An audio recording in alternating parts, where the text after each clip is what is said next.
Sí, Claudio, yo quiero recordar lo que fue el último cambio constitucional más o menos en democracia que hubo en Chile en el siglo XX, cuando se pasó de la constitución del 33 a la del 25, estoy hablando de casi 100 años atrás, pero es el proceso al cual puedo evocar. Pero en ese instante también los que se negaban al cambio hacían predicciones catastróficas de lo que significaba dejar cuestiones que para ellos eran esenciales, como por ejemplo este vínculo estrecho que en ese tiempo existía entre la Iglesia Católica y el Estado. Entonces, a ellos les parecía, por ejemplo, que si aquello se perdía, se iba a entrar en una fase de relativismo moral que nos iba a llevar por un sendero inoficioso, donde las personas íbamos a darle curso al libertinaje, digamos, y nos íbamos a dejar llevar por las pasiones, los pecados y todos los demonios que nos podamos imaginar. Entonces, en general lo que yo quiero señalar es que las personas que están en contra del cambio le temen al cambio.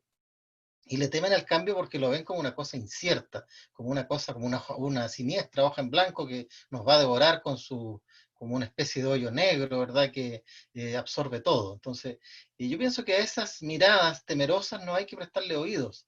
En determinados momentos las sociedades hacen inflexiones, hacen quiebres y deciden modificar las cosas.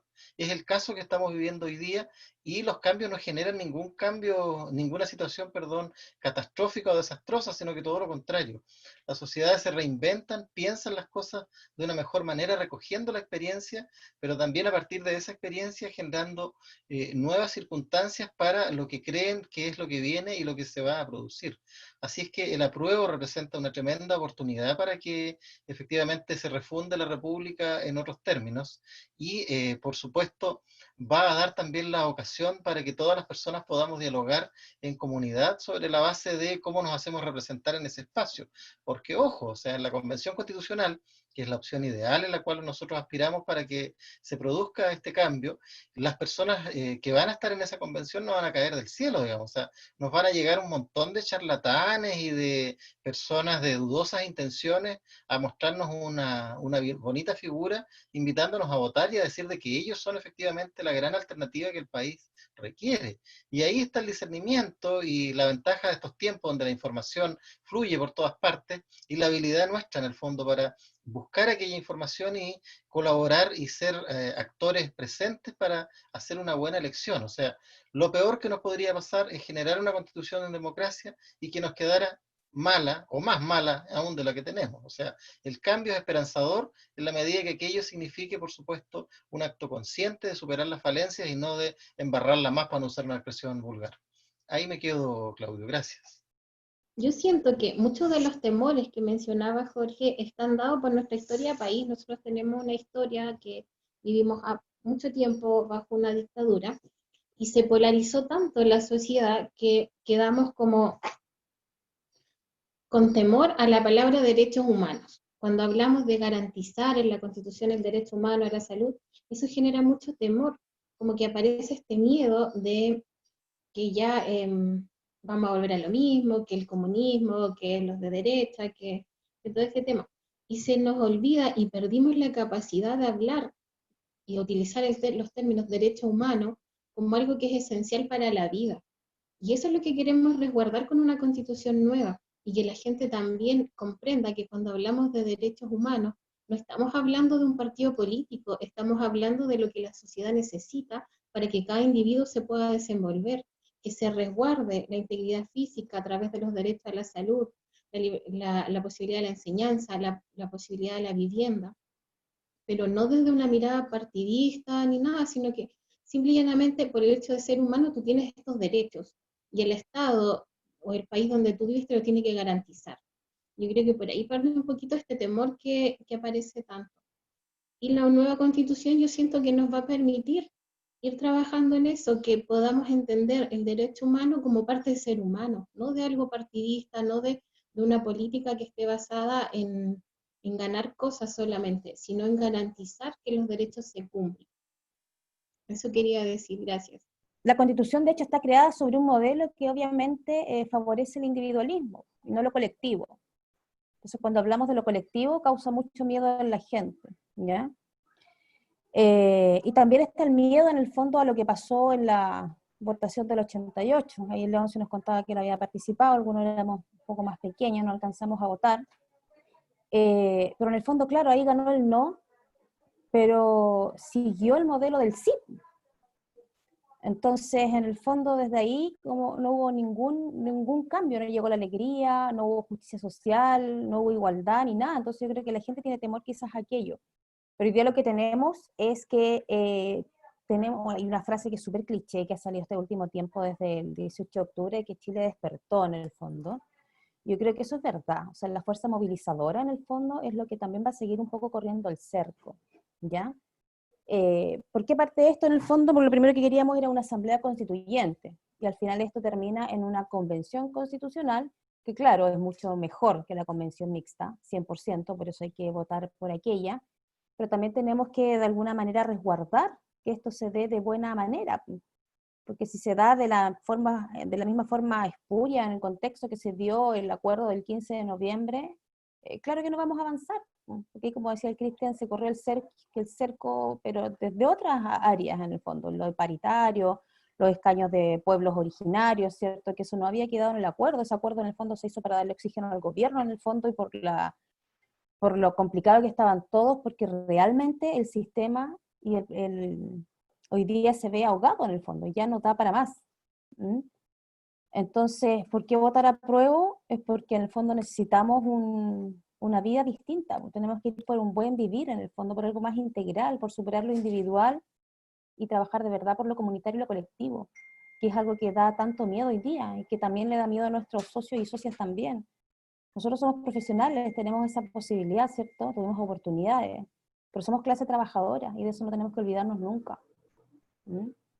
Entonces, claramente tenemos que avanzar en aquello, o sea, en derechos sociales para todas y para todos en el fondo, además con una perspectiva de género transversal, ¿ya? O sea, que todos los derechos en el fondo tengan esa mirada de género en el fondo, salud, educación, vivienda, el agua, absolutamente todo. Entonces igual está, a pesar de todo lo que ha ocurrido en otras épocas de la historia de este país, la esperanza en el fondo de que hoy sí esto puede cambiar. Y eso también va a cambiar con los mismos en el fondo que lograron que esta realidad se esté dando hoy día, y el resto de los pocos que se fueron haciendo conscientes en el fondo y que tienen que presionar para seguir corriendo el cerco, y de que esta nueva constitución no la escriban los mismos de siempre, que estén los independientes ahí, y que lo digan obviamente en los territorios, que haya harta discusión territorial. O sea, no queremos expertos ni políticos que se encierren en un local a escribir una constitución para nosotras y nosotros. Nosotros mismos debemos tener ahí una presión, una fuerza movilizadora en el fondo, que de verdad quede plasmado nuestros requerimientos, nuestros sentires y nuestros pensares en esa nueva Carta Magna. Gracias. Sí, y yo creo que también es bueno despejar algunas de las falacias que se están propagando hoy día, digamos. Por ejemplo, hace un par de días estábamos en el paseo ahí Arauco en Chillán, ¿cierto? Conversando con la gente, mostrando que efectivamente nosotros creemos que esta es la opción, el apruebo es la opción, y se acercó una señora evangélica, ¿ya? Y para ella, su gran temor es que no va a haber libertad de culto. No es que la nueva constitución no va a tener libertad de culto y le van a, no sé si entenderá que le van a destruir sus iglesias más o menos. Y la verdad es que nosotros tenemos, por supuesto, porque somos parte de la sociedad, muchos asociados que por supuesto que tienen creencias religiosas de ese tipo o de otra. Y en ese sentido es importante decir que así como son parte de la sociedad, también van a ser parte del constituyente. O sea, también van a haber evangélicos, católicos, ateos, todas las características que tiene la sociedad debe estar y va a estar representada. Por lo tanto, ese tipo de temores no tienen sentido. Las sociedades lo que buscan es abrirse y que las personas en realidad, si tienen... Sí, te cuento. Mañana voy a venir. Si las personas tienen una creencia, bueno, está bien, pues es su decisión personal. ¿Y por qué un Estado va a dejar de reconocer aquello? ¿Por qué deberían tener temor a eso? O sea, ¿en qué daño hace a la sociedad que las personas tengan una fe y la desarrollen? Siendo que igual son personas que trabajan y generan bienes y servicios como los que no tengan la fe, porque la fe va en paralelo, como Jorge lo recordaba hace un rato, ¿verdad? Las constituciones hoy día ya no tienen que ser como la de Irán, por ejemplo, no, porque la sociedad, la constitución tiene que representar a la sociedad, y la sociedad tiene una proporción importante de evangélicos, estarán representados como corresponde, y tendrán que ser respetados todos sus derechos, porque tienen los mismos derechos de aquel que es ateo o que tiene otra religión o que no tiene ninguna, o sea, lo que sea, o tenga una condición distinta. Eso es lo que tenemos que buscar.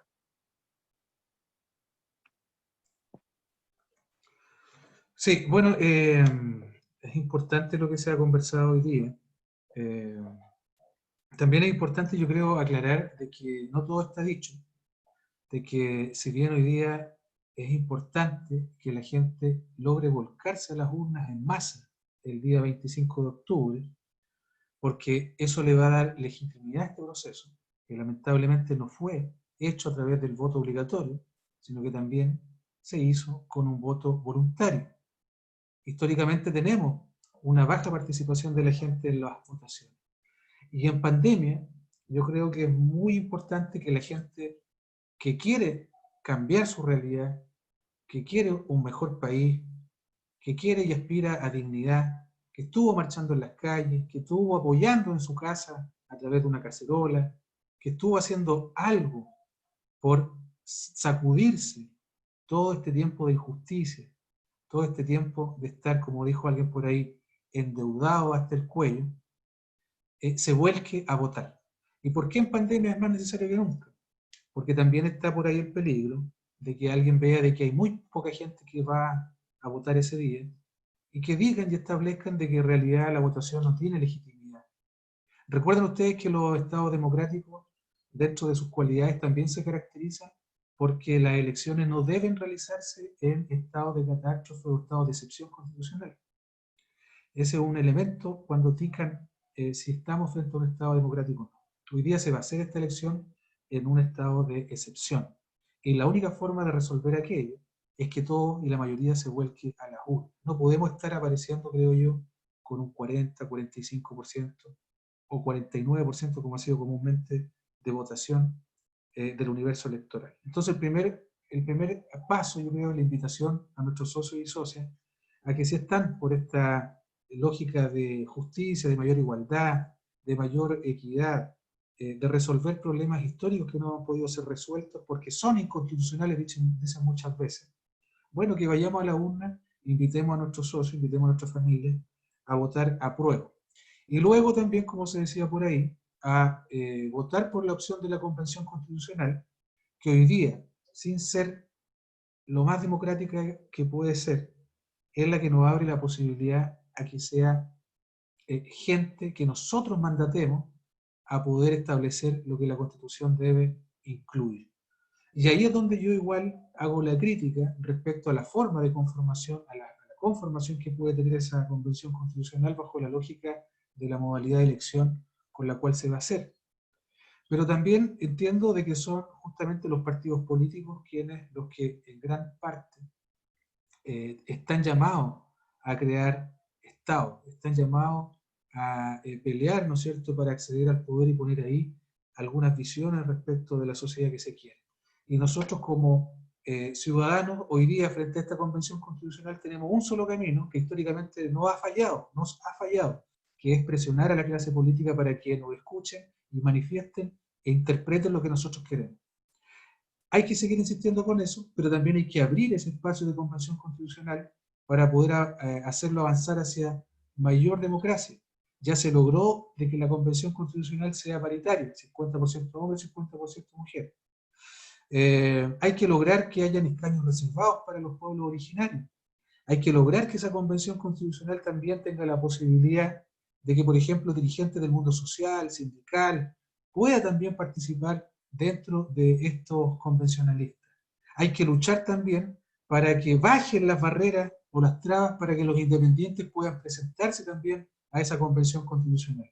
Entonces, vuelvo a lo que dijimos antes, lo que se abre el 25 de octubre es un camino para avanzar en la construcción que la mayoría del país quiere, en función de un país más democrático y más justo. Pero importante es decir de que la llave la tenemos el 25 de octubre con el apruebo y votando convención constitucional. Ahí está la llave, la que nos va a permitir abrir la puerta, ojalá que sea una puerta muy ancha, para que todos pasemos y empecemos a presionar para ver qué vamos a escribir en esa nueva constitución y para ver efectivamente quiénes son los que definitivamente la van a escribir.